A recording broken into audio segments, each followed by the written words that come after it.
Du 23 au 26 octobre dernier, le vin était à l'honneur dans la capitale belge. La 17e édition de Megavino, le plus grand salon du vin en Belgique, accueillait pas moins de 300 exposants venus de 35 pays différents à Bruxelles Expo. En tant que premier pays exportateur de vin en Belgique, la France tenait une place importante sur le salon. Pour le pavillon France, on a à peu près 62 producteurs. On a la région de Bergerac, on a les Bordeaux supérieurs, et une multitude en fait de vignobles, de terroirs et de syndicats vitivinicoles qui sont présents pendant ces 3 jours. Le vin français est le vin numéro 1 acheté en fait en Belgique. Alors bien entendu, on souffre un peu d'une concurrence à la fois espagnole, italienne et puis depuis peu chilienne, voire avec des vins aussi du Nouveau Monde. Mais pour nous en fait, être présent à Megavino, c'est en fait une histoire d'amour qu'on a en fait avec les Belges. Il y a énormément de consommateurs belges également qui se déplacent en France.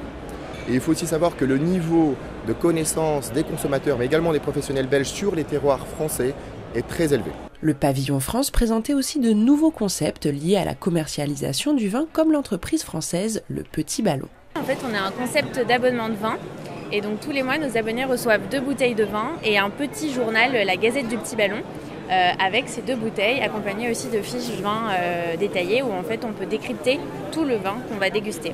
Donc avec des suggestions d'accords mets et vins que vous pouvez retrouver en plus dans la Gazette avec les recettes détaillées des recettes de chef. Et il y a aussi toutes les parties dégustation à l'œil, au nez et en bouche.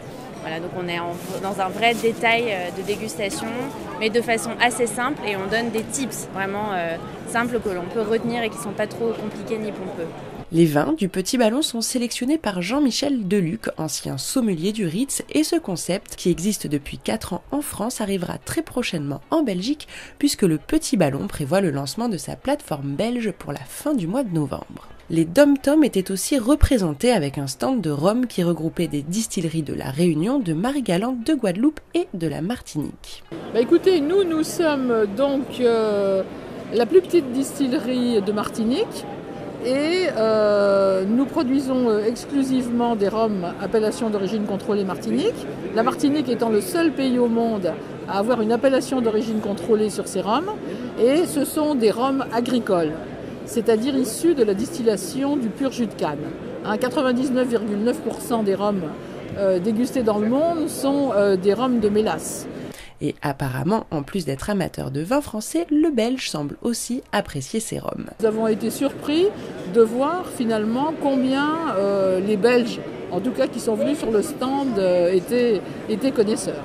Soleil et bonne humeur étaient donc au rendez-vous sur le pavillon France, le tout agrémenté d'un terrain de pétanque installé spécialement pour l'occasion.